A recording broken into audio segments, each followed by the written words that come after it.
반갑습니다, 여러분. 현대인과 성서. 오늘은 성서란 무엇인가의 두 번째 파트, 2주차의 두 번째 파트 강의를 시작하도록 하겠습니다. 앞선 시간에 제가 말씀드렸다시피 오늘 저희가 이제 이렇게 강의가 영상으로 올라가 있고 제가 여러분들 열린 게시판에 있는 그 이메일과 이름을 다 수합을 해서 아마 조만간 줌을 통하여서 여러분들과 실시간으로 강의를 진행할 계획을 가지고 있습니다. 특별히 우리가 가지고 있는 이 수업 시간 있잖아요. 월요일과 수요일날 이 양일간에 있는데 아마도 하루 정도 날짜를 잡아서 여러분들에게 카톡이나 아니면 메시지함으로 통하여서 공지사항을 날려드리도록 하겠습니다. 자, 그러면 오늘 강의 두 번째 시간을 갖도록 하겠습니다. 앞선 시간에 제가 처음에 이 그림을 보면서 설명을 아마 드렸던 것 같아요. 이 그림을 보면 이 고대 근동에 있어서 아시리아의 그 왕이 이렇게 서 있고 이 왕은 그 이스라엘이 원래는 하나의 나라였는데 그 솔로몬 왕 이후에 솔로몬 왕이 죽은 다음에 그 아들이 르호보암 왕이거든요. 그 다음에 이제 솔로몬이 이 예루살렘 성전을 만드느라고 아주 노동력을 많이 착취를 하다 보니까 백성들 가운데에 분란이 있게 되고 결국 그 분란을 잘 해소하려면 백성들의 그 의견에 귀를 기울여야 하는데 솔로몬 왕의 아들이었던 르호보암 왕은 귀를 기울이지 않고 오히려 더 노동력을 착취하고 힘들게 하니까 북이스라엘과 남유다로 나누어지게 되는 거예요.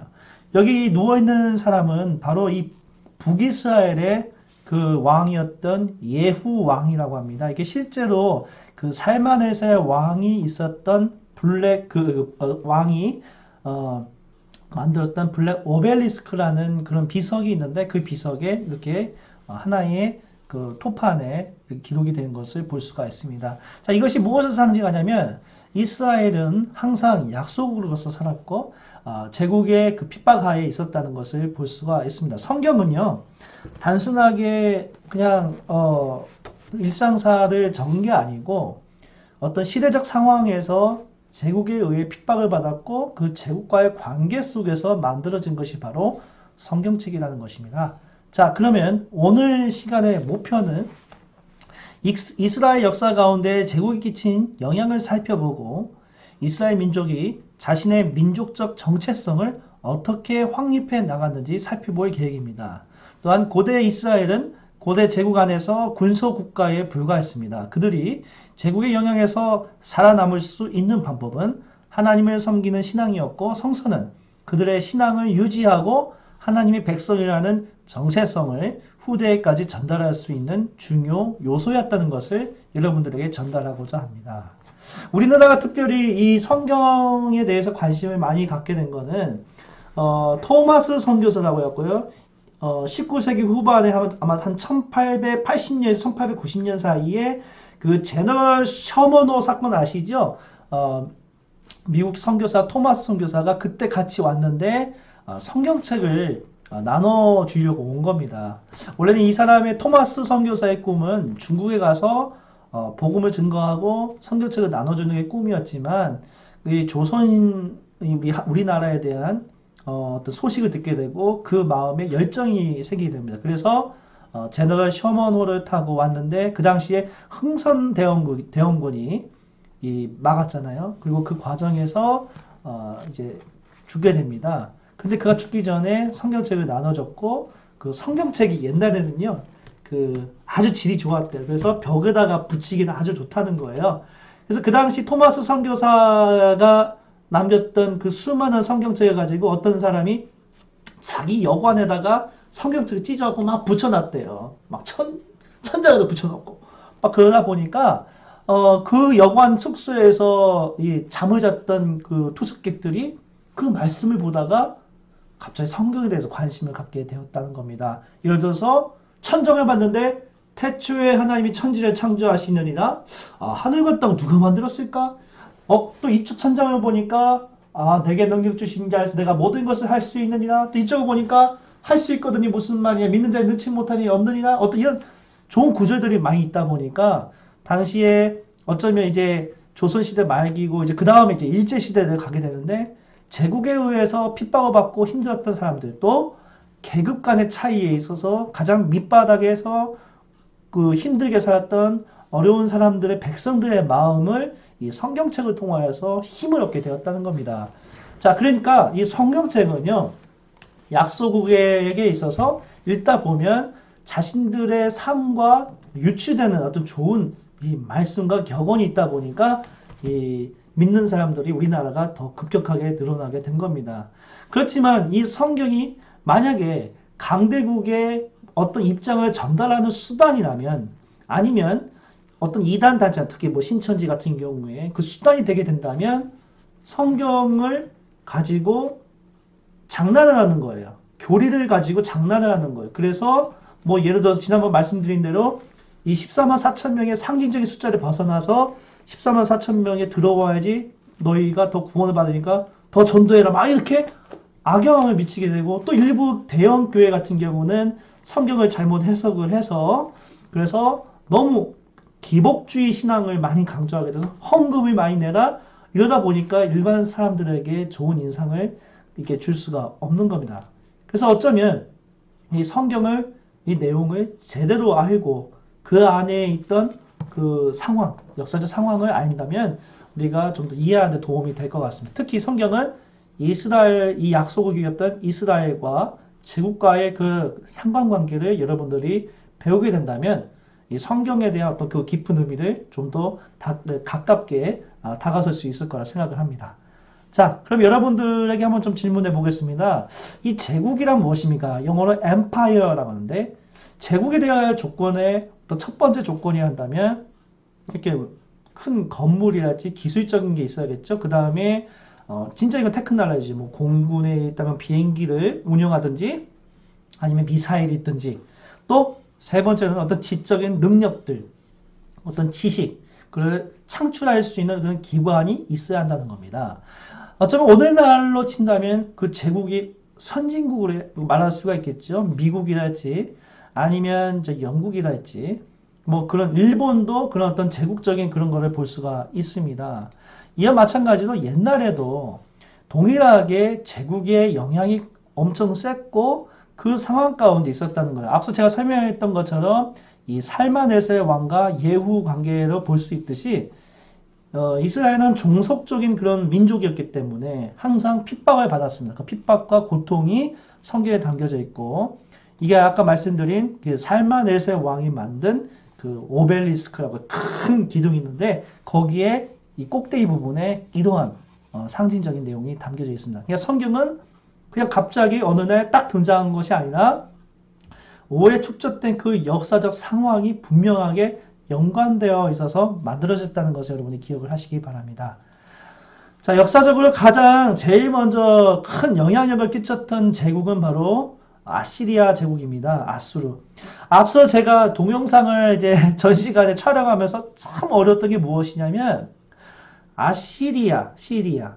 지금 이 아시리아하고 시리아 그쪽인데 제가 자꾸 시리아 하니까 제가 가지고 이 아이폰에 자꾸 시리아 그러니까 무엇을 도와드릴까 자꾸 뜨는 거예요. 그래서 제가 이 강의를 이렇게 하는 데 있어서 참 많이 어려움이 있었습니다. 자, 어쨌든 아시리아, 성경은 아수르로 되어 있는데 아시리아의 제국의 수도가 아수르예요. 아수르의 신은 날개가 있는 신이에요. 그래서 여기 보면 아까 그림 봤을 때 여기 있는 이 신이 바로 아수르 신이에요. 아수르 신 대표적인 그 주 신인데 주전 911년부터 주전 612년까지 있었던 강대국이었습니다. 아주 큰 강대국. 이 거의 바벨론과 아수르와 하란 여기 있는 우리 이스라엘 땅과 여기 이스라엘 땅이거든요. 그 다음에 밑에 있는 이집트 땅에 이르기까지 아주 광범위하게 지배를 했던 제국이 바로 아시리아 제국이었습니다. 거의 300년간 지배를 했던 거죠. 그러니까 이들의 영향력, 메소포타미아에 끼친 영향력은 엄청나게 크다는 것입니다. 근데 이 제국의 특징은 무엇이냐면 잔인하다는 거예요. 예를 들어서 그림을 보면 활을 잘 쏘면서 그 다음에 그 성을 이제 정복하기 위하여서 사다리를 이렇게 하는 그러니까 이 사네립 왕이 주전 701년경에 남유다 쪽에 있는 한 성을 정복할 때 그 그림을 지금 가지고 온 거고요. 그 다음에 이들이 어떻게 잔인하냐? 자, 이렇게 약소국을 침범을 하면 그 지도자의 머리를 잘라서 수집을 하거나 때로는 그 눈을 이렇게 착 이렇게 파기도 하고 그 다음에 여기 보면 어쩌면 십자가 그 고대에 있어서 가장 잔인한 처벌이라고 할 수 있는 십자가의 원형을 볼 수가 있는데 이렇게 잔인하게 처벌하는 것이 바로 아시리아 제국의 큰 아주 전략이라고 볼 수가 있습니다. 그래서 이 아수르 왕이 상징하는 것이 무엇이면 사자예요. 사자 그림이 있고 그리고 한번 배신을 때린다 그러면 완전히 보복을 해서 처참하게 저주를 내리는 그 내용이 바로 이 아수르 왕의 전략인데 성경에서 보면 누가 계약을 맺을 때에 너가 이걸 잘 하지 못하면 저주를 받을 것이다. 그 내용이 나오는데 상당히 이 아수르 제국의 그 전략의 그 내용과 많이 비슷하다는 것을 볼 수가 있습니다. 자, 다음 내용을 보면요. 이들이 제국 확장을 위해서 시행한 정책인데 그것이 무엇이냐면 이들이 이게 지배를 하면서 뭐 예를 들어서 남쪽에 위치한 이 사람들이 있다면 북쪽으로 이동을 하고 북쪽에 있던 사람들을 남쪽으로 이동을 했다는 겁니다. 예를 들어서 주전 700, 자, 잘 보이세요? 예, 주전 722년경에 이렇게 아수르 제국이 침공을 했을 때에 어디를 침공하냐면 북이스라엘, 북쪽에 있는 이스라엘을 침공해서 멸망을 시켰는데 북쪽에 있는 사람을 남쪽으로, 동쪽에 있는 사람을 서쪽으로, 서쪽에 있는 사람을 동쪽으로 흩어버리는 거예요. 자, 이게 무엇을 말합니까? 사람들의 민족적인 정체성을 혼돈을 주는 거예요. 일제시대 때도 일제강점기 시대에 일본 사람들도 전략이 무엇이냐면 이 한국 사람들을 자기 자국의 일본으로 이주시켜서 그들의 정체성을 혼돈을 주거나 때로는 문화적이나 아니면 언어적으로 혼돈을 시켜서 자연스럽게 일본화 시키는 것이 바로 일본 사람들의 전략인 거예요. 그러니까 이 아시리아의 전략이 이스라엘 사람들도 통했다는 거예요. 그래서 만들어진 지역이 바로 사마리아 지역이에요. 사마리아 지역은 여기 보시면 그림에 제가 마우스 보면 이 사마리아 지역에 북이스라엘 사람들만 있는 게 아니고 다양한 민족들을 섞어버리니까 내가 누구지? 내가 하나님 믿는 사람인가? 내가 신이 누구지? 내 신이 아수르인가? 내 신이 마르독인가? 이렇게 혼돈을 주는 거예요. 그러다 보니까 문제가 생기는 겁니다. 자, 이 정책과 관련된 내용이 성경에도 그대로 쓰여 있습니다. 자, 이게 바로 열왕기하 15장, 열왕기하 17장 이렇게 기록이 되어 있어요. 자, 그렇게 보면 옛날에 기록되어 있던 어떤 큰 기둥이랄지 그 내용들이 보면 이렇게 어린아이들을 통째로 이주하는 내용이 그림을 볼 수가 있어요. 또 다음 그림 보면 멀리 이동을 시키는 거예요. 이렇게 사람들을 이동을 시키는 겁니다. 이게 바로 아수르 정책이에요. 잔인하게 사람들을 죽이고 강제 이주 정책, forced migration이라고 강제 이주하는 것이 바로 아수르의 정책인 것입니다. 자, 여러 가지 토판들이 있는데 이거는 넘어갈게요. 이건 티그라 블레셀 여러 가지 상징적인 내용들을 여러분들 나중에 그림을 통해 보면 되고요. 이 북이스라엘을 침공을 했을 때에 이 아수르 사람들도 뭘 보게 되면 남쪽 유다를 보게 된 거예요. 그때 이제 사네립 왕이 등장합니다. 이 왕이 주전 704년경에 남유다 와서 히스기야 왕에게 딱 이게 조공을 바쳐라 막 이런 내용이 나옵니다. 자, 그런데 아까 여러분 예후왕 북이스라엘 예후왕은 무릎 꿇었는데 여러분 보세요. 서 있죠. 히스기야 왕은 서 있는 겁니다. 아무리 강대국의 아시리아 왕이 올지라도 서 있는 거예요. 그것은 무엇이냐면 이 히스기야 왕은 하나님을 믿는 사람으로서의 자존심을 지킨다는 거예요. 결국 이 사네립 왕이 남유다를 파괴하기 위해서 직접 군대를 이끌고 왔습니다. 그런데 이 히스기야 왕은 그가 가지고 있는 지혜와 전략을 잘 활용을 해서 그때 뭘 만들었냐면 자, 그림 볼게요. 이렇게 히스기야 터널을 만들었어요. 히스기야 터널은 무엇이냐면 이 예루살렘 지역의 이 바깥에 보면 바깥에 샘물이 있고 그 안쪽에 실로암 물이 있거든요. 그걸 왜냐면 전쟁에서 제일 중요한 건 물이잖아요. 그러면 그 바깥에 있는 물을 끌어당기기 위해서 몇 년간 미리 공사를 했던 겁니다. 자, 그 다음 그림 보면 이렇게 실로암과 그 다음에 히스기야 터널과 이렇게 쫙 연결해서 예루살렘으로 물이 흐르게 만드는 거예요. 이게 바로 히스기야의 전략입니다. 아무리 강대국이 힘들게 할지라도 나는 하나님을 믿는 사람으로서 끝까지 정도를 지킨다는 그 내용이 바로 성경에 나와 있어요. 그래서 결국은 히스기야가 그 물을 이게 물을 뚫게 함으로써 예루살렘에 오랫동안 버틸 수 있는 그런 힘이 있었고 사네립 왕은 도망간다는 내용이 성경에 적혀 있습니다. 자, 여러분들 제가 이렇게 막 역사적 이야기를 하면 그냥 들어주세요.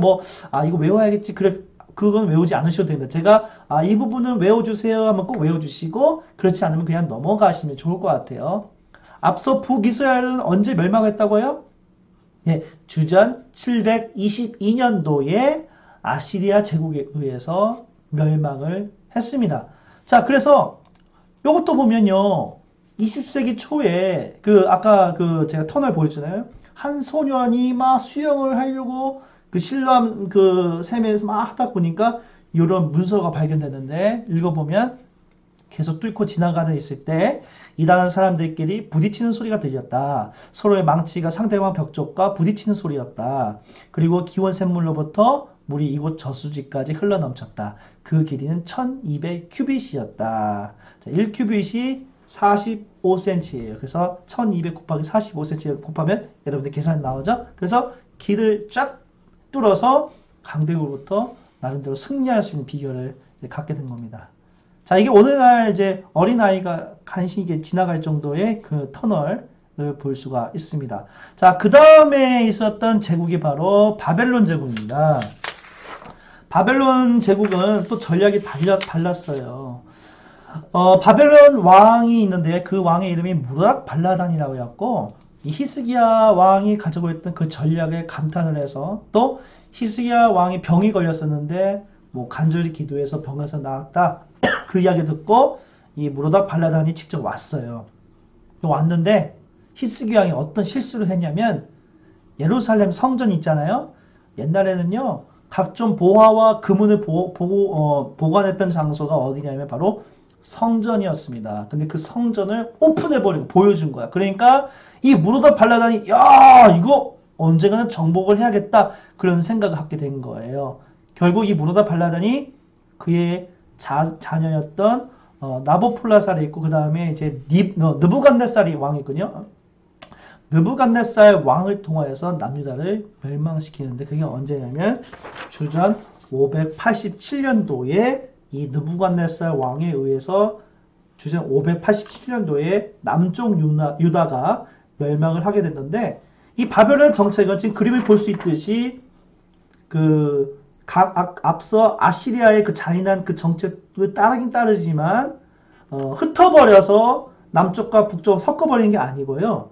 바벨론이라는 이 도시로 전 지역에서 가장 똑똑한 사람들을 중심지로 모아둔 것이 바로 이게 바벨론의 전략이었습니다.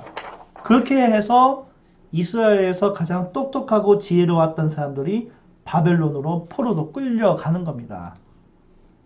자, 이 유다왕 요시야 왕 이 이야기는 나중에 또 제가 설명드릴게요. 그 다음에 이 하란에서의 전투는 아시리아 제국이 최종적으로 멸망했던 시기가 주전 609년도인데 그 시기에 의해서 바벨론 제국이 더 강대국으로 성장하게 되고 여기 보면 특히 주전 605년도에 갈그미스 전투라고 해갖고 갈그미스 전투는 아시리아 강대국이었는데 점점 줄어들다가 이 주변국과 연합을 해서 나중에 한번 붙여보자. 그래서 바벨론 붙었는데 주전 605년도에 바벨론 제국에 의해서 결국 멸망하게 됩니다.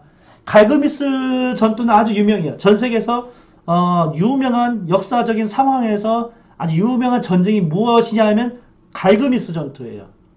쉽게 뭐냐면 아시리아가 갈그미스, 갈고리도 막 긁어 모았다는 거예요. 그래서 주변국들을 막 모아서 갈그미스라는 이 지역에서 영어는 칼크미시인데 칼크미시에서 모아서 바벨론과 붙었는데 싸움에서 진 거예요. 그래서 주전 605년도에 느부갓네살 왕이 딱 등극을 하게 되고 주전 597년도에 남쪽 유다를 이 느부갓네살 왕이 한번 침공을 해서 이 사람들 끌고 갑니다. 그때 끌려간 사람들이 바로 에스겔과 여호야긴 왕이 있고요. 그 다음에 주전 587년도에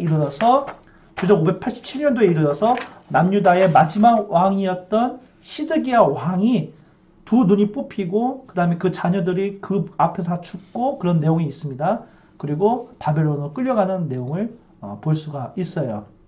그래서 다음 그림 보면 제국 확장을 위해서 바벨론이 시행한 정책은 첫 번째 이주 정책, 강력한 중앙으로 이주 정책합니다.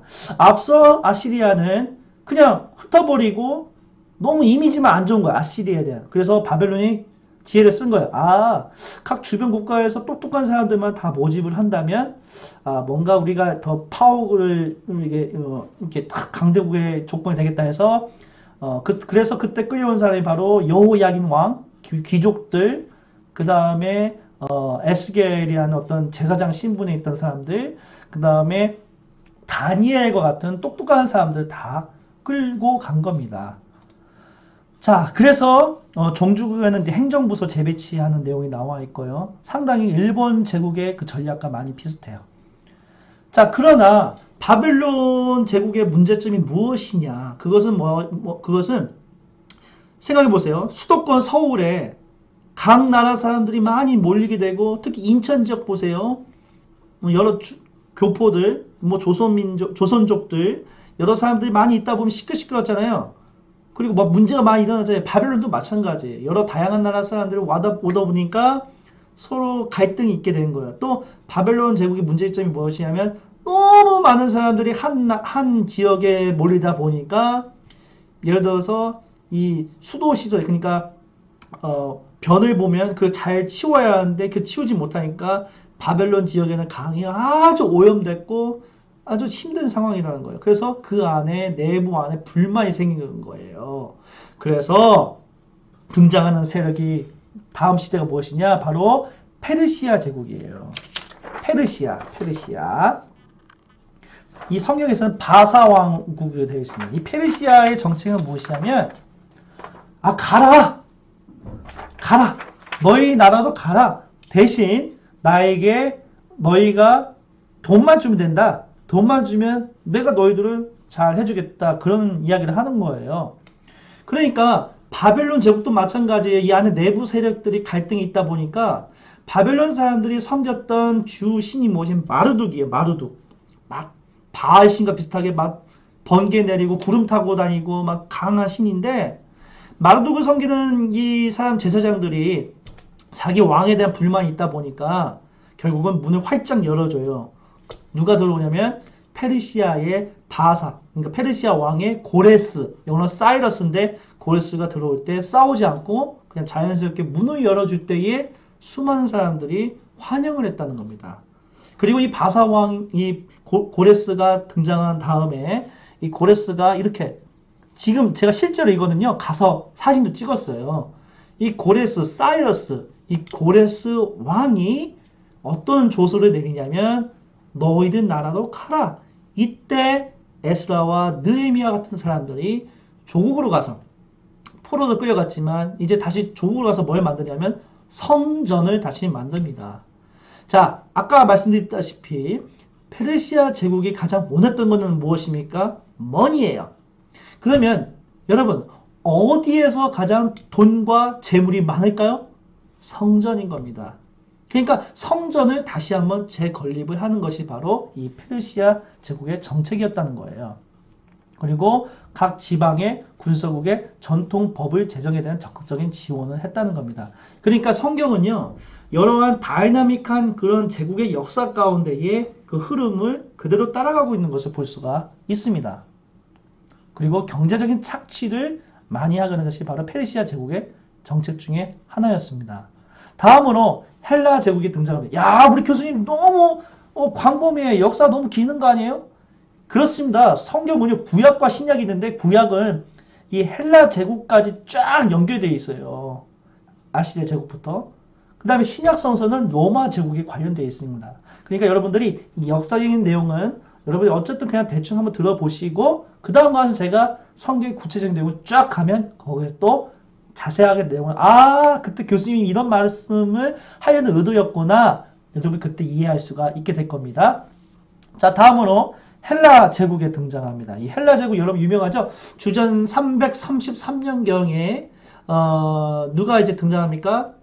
여러분 알렉산더 대왕이 있는데 그 알렉산더 대왕이 젊은 나이에 거의 30대 초반에 이 전 지역 페르시아를 무찌르고 딱 왕으로 등극을 하게 됐는데 모르겠어요. 정확한 사인은 모르지만 결국 죽게 됩니다. 그 다음에 이 헬라 제국의 밑에 있던 장군들에 의해서 나라가 나누어지게 된 거예요. 그래서 그림을 보면 이 이집트 지역에 해당되는 것이 바로 프톨레오 마이오스 왕조고요. 그 다음에 이쪽 지역에 해당되는 것이 바로 제가 갑자기 생각이 안 나요. 안티쿠스 에피파네스라고 할 거예요. 그쪽 세력 왕조에 의해서 나누어지게 되는 겁니다.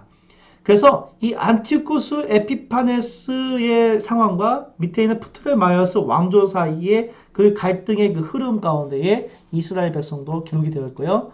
그 내용이 그대로 적혀 이제 흐름이 바로 다니엘서와 연관이 되어 있다고 봅니다. 이 헬라 제국이 시행한 정책은 무엇이냐면 언어, 헬라어를 공부하게 했습니다. 너희들이 헬라어 공부하지 않으면 너희들에게 핍박을 하겠다는 거예요. 이 언어적인 면에서 헬라어의 흐름이 있고 그다음에 과학, 수학을 전파하다 보니까 이 성경, 특히 전도서 같은 경우는 헬라 시대와 연관이 되어 있다고 그렇게 보게 됩니다. 왜냐하면 철학적인 사고방식, 그 다음에 수치 그런 내용이 나오니까 아마도 헬라 시대와 관련이 있다 그렇게 보고 있습니다.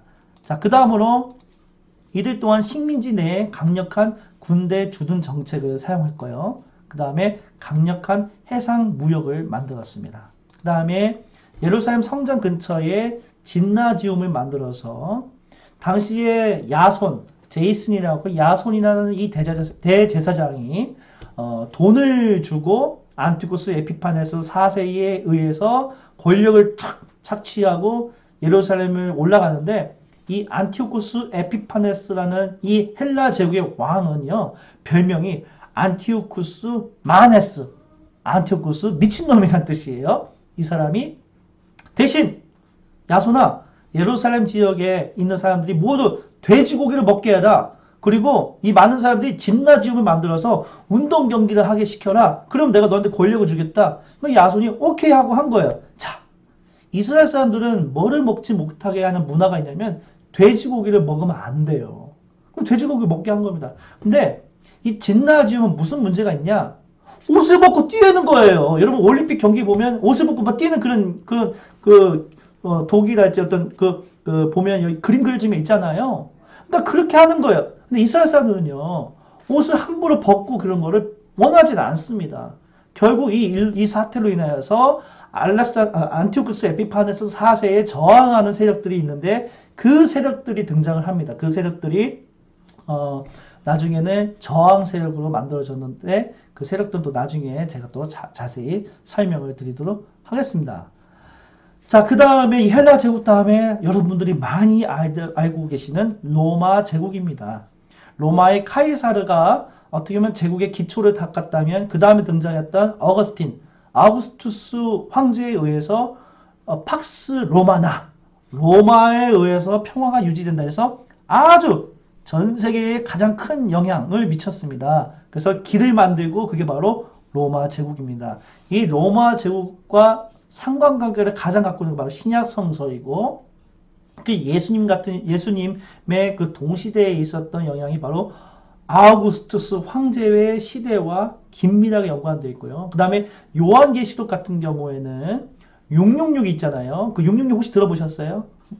네, 그 666이 뭘 상징하냐면 바로 그 잔인한 로마 황제 네로, 검은 고양이 네로 하면 알 텐데요. 그 네로 황제는 어떤 핍박을 했냐면 예수 믿는 사람들에게 죄를 뒤집어 쓰는 거예요. 이게 뭐냐면요. 네로 황제가 로마에 부르짖는 거예요. 로마시에. 야, 이게 가장 아름다운 예술 작품이다. 하하하 막 웃었는데 이 사람이 그 죄를 누가 돌렸냐? 이스라엘 기독교인이 그렇게 했다. 그래서 기독교인이 핍박을 한 거예요. 그래서 기독교인들이 그 핍박에 대한 그 상징적으로 저항하기 위해서 만든 게 요한계시록인데 거기에 뭐 14만 4천명의 상징적인 내용이 나오고 바벨론 보고 처녀 바벨론아 막 비판하는 내용이 나와요. 이게 어쩌면 이 처녀 바벨론은 로마를 상징하고 666은요. 숫자 666이 있거든요. 그게 뭘 말하냐? 로마 제국의 네로 황제를 상징한다고 합니다. 그 이스라엘 사람들이 읽는 그 독특한 숫자 용법이 있거든요. 그 숫자가 이 666이 상징하는 알파벳이 네로와 일치한다고 합니다. 어쨌든 이 로마 제국의 정책은 무엇이냐면 세금만 잘 내면 된다. 그럼 너희 문화를 존중하겠다. 이런 내용이 나오고 두 번째로는 로마 시민권. 많이 어디가 비슷하지 않아요? 미국이 로마 제국의 전략을 많이 가지고 왔어요. 그래서 어쩌면 미국은 팍스 아메리카나 아메리카노 커피 마시는 거 아니지만 미국에 의한 평화를 유지하는 거예요. 미국 시민권이 되게 크잖아요. 로마도 마찬가지로 로마 시민권이 있는 사람은 각 지역에 속해 있는 사람이 아무리 뭐 예를 들어서 팔레스타인 지역에 있다. 그러면 최종 판결권은 어디에 있냐? 로마에 가서 판결을 받아야 돼요. 그만큼 로마 시민권은 아주 큰 막대한 힘을 가지고 있습니다. 그리고 만약에 저항을 한다. 그러면 강력하게 처벌합니다. 그게 바로 AD 70년에 있었던 예루살렘 멸망이고 십자가 처형이었습니다. 자, 이상으로 여러분들과 함께 아시리아 제국 언제 멸망했죠? 주전 722년 기억하세요. 그 다음에 남유다는 바벨론 제국에 의해서 언제 멸망했죠? 주전 587년. 근데 아시리아 제국을 시리아 거요. 자, 아시리아 제국의 전략은 무엇이냐? 흩어버린다는 거죠. 그러나 바벨론 제국은 똑똑한 사람들만 끌어당겼어요. 그래서 남유다에 있는 사람들도 데리고 왔습니다. 그 다음에 페르시아 제국은 주전 538년도에 지배하게 됐는데 가라! 대신 돈만 내라. 그 다음에 헬라 제국은 무엇입니까? 언어를 강조하게 되고 또 때로는 강한 핍박을 하게 되고 어려움이 있습니다. 그때 만들어진 것이 바로 다니엘서라지 그 다음에 공동 번역에 있던 마카베오 상하라지 그런 내용이 거기에 해당되는 거예요. 그 다음에 로마 제국 신약 성서와 연관이 많이 있죠. 예수님의 탄생과 관련된 내용도 있고 최종 판결권은 결국은 여러분 혹시 본디오 빌라도도 들어보셨습니까? 로마 총리에 의해서 최종 판결권을 받는 거예요. 원래는 사내들이 공회라고 유대인들만에 있는 그 공회가 최종 판결권인데 로마의 제국의 전략은 가장 최고 그 심판은 바로 로마라는 거예요. 그러니까 이런 전략에 따라서 성경도 다 이렇게 그 내용이 반영이 되어 있다는 겁니다. 자, 여러분 한번 생각해 보세요. 제국의 흥망성쇠 가운데 이스라엘은 어떻게 자기들의 정체성을 유지할 수 있었을까요? 일단 두 번째, 북이스라엘과 남유다의 관계를 살펴보았을 때에 우리나라는 제국의 영향 아래에서 남북한이 어떠한 관계를 가지고 있을까? 우리나라 또한 여러분 정말 뭐 위쪽에 있는 중국, 밑에 일본, 그다음에 러시아, 미국, 강대국에 의해서 우리나라도 어쩌면 역사의 어떤 그 소용돌이 가운데에 다양한 문서들이 많이 나오게 되는 것을 알 수가 있습니다. 우리 그거에 대해서 한번 생각하면 좋을 것 같고요. 오늘날 우리가 읽고 있는 성경책은 제국의 역사를 반영하면서 동시에 역사 가운데 어떻게 한 민족이 살아남을 수 있었는지에 대해서 기록하고 있습니다. 오늘날 제국주의 영향 아래 살고 있는 우리는 우리가 갖고 있는 신앙을 어떻게 해석하고 실천해 나갈 것인가 그걸 한번 고민을 하면 좋을 것 같습니다. 요즘 많이 뉴스를 보면요, 뭐 트럼프 대통령 같은 경우도 너무 자기 그 자국민을 강화하다 보니까 다른 민족에 대해서 존중하는 그런 모습이 많이 줄어들게 있게 되고 인종적인 차별이 점점 더 강해지는 그런 세계의 풍토를 봤을 때에 그 강대국의 그 상황에서 어쩌면 어떻게 우리가 살아남을 수 있을까? 성경은요, 우리가 살아남을 수 있는 비결은 무엇이냐? 하나님을 제대로 믿고 또 우리가 낮은 자의 마음으로서 서로를 사랑하고 또 약속인 우리지만 우리의 정체성을 분명히 가지고 있을 때 우리가 힘을 발휘할 수 있다. 그런 내용이 담겨 있어요. 성경책에서는. 저는 우리나라에 대해서 되게 자부심이 있습니다. 제가 미국에서 9년 동안 생활했지만 미국에 있으면서 인종차별이 알게 모르게 있습니다. 그래서 요즘은 저는 되게 자부심이 있어요. 뭐냐면 기생충 영화랄지 뭐 최근에 넷플릭스 보면 뭐 킹덤2랄지 막 집에만 있으니까 코로나 바이러스 때문에 뭐 너무 재밌는 거예요. 문화적 강국입니다. 문화 강국이고 우리가 비록 제국의 그 핍박을 받았지만 우리 나름대로의 정체성, 아이덴티티, 한국어, 우리만의 독특한 문화, 이걸 강조했을 때 우리가 전 세계에게 자연스럽게 우리가 나가실 수가 있는 것입니다. 자, 2주차 수업을 오늘 여기로 마치겠습니다. 다음에는 아마도 줌으로 아니면 여러분들과 또 개별적으로 제가 강의를 하면서 더 진행하면 좋을 것 같습니다. 한 주간도 여러분들 건강하시고 우리 또 뵙도록 하겠습니다. 감사합니다.